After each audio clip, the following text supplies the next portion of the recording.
Bon matin, ici Francine pour les carnets de Francine. J'ai reçu une image qui parlait du silence, puis j'ai décidé de faire la capsule sur le silence. Alors, une définition du silence. Le silence est la capacité de demeurer en paix, même lorsque tout nous pousse à réagir. Il est l'espace où l'on choisit la sagesse plutôt qu'une impulsion, l'écoute plutôt que la réaction, la paix plutôt que le conflit. Alors, le silence, ce n'est pas le vide des mots, c'est la présence de la paix. Ce que les grands sages nous enseignent. Au fil des siècles, plusieurs enseignants de vie ont parlé de la valeur du silence. Saint François de Sales, rien n'est si fort qu'une douceur silencieuse. Il nous invite à répondre avec calme plutôt qu'avec colère. Mère Teresa elle disait que le silence est le début de la prière. Elle résumait ainsi: le silence conduit à la prière conduit à la foi conduit à l'amour conduit au service, et le service conduit à la paix. Bouddha, il enseignait que toutes les paroles ne sont pas nécessaires. Avant de parler, demandons-nous: est-ce vrai? Est-ce utile? Est-ce bienveillant? Sinon, le silence est souvent préférable. Est-ce vrai? Est-ce utile? Puis est-ce bienveillant? On se ferme.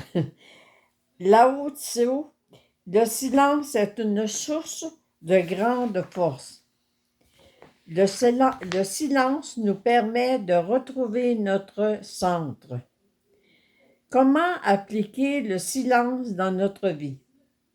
Le silence ne consiste pas seulement à fermer la bouche.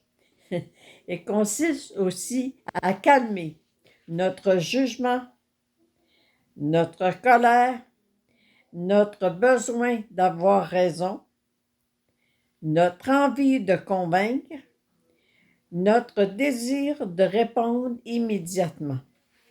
Par exemple, avant de répondre à un message blessant, attendre quelques heures.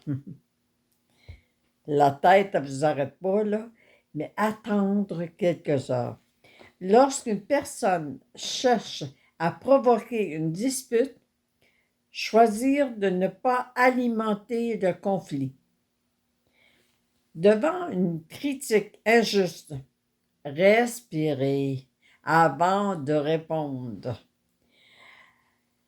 Dans une discussion où personne n'écoute l'autre, acceptez que le silence soit parfois plus éloquent. Le silence est-il toujours bon? Non. Non.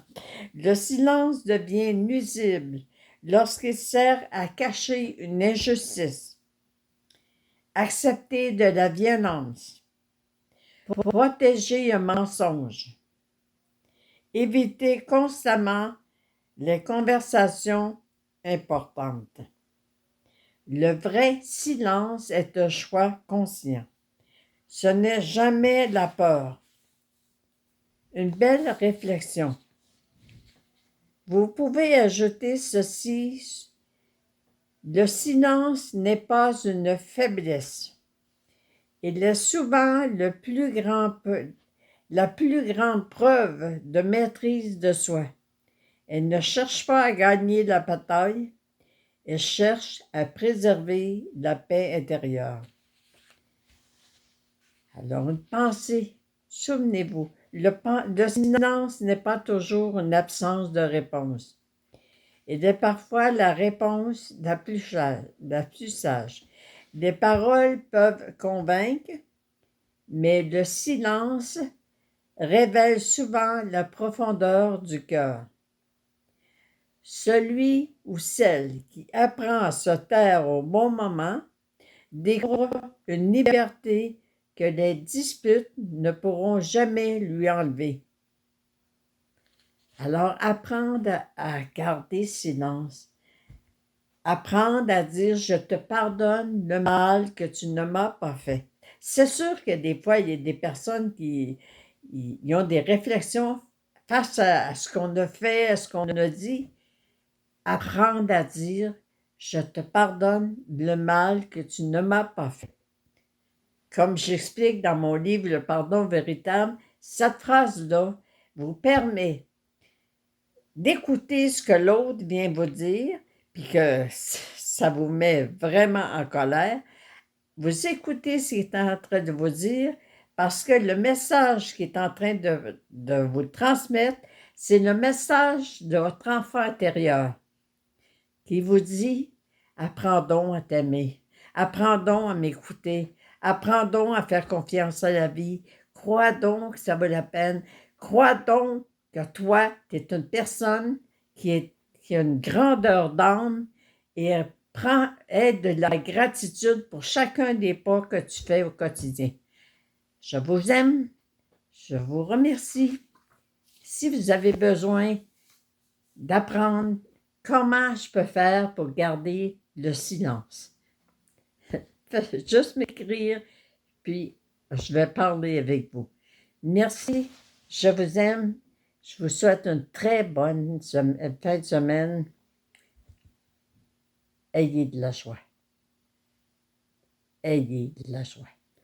Que vos paroles soient les paroles de vos guides. Et l'amour régnera. Merci.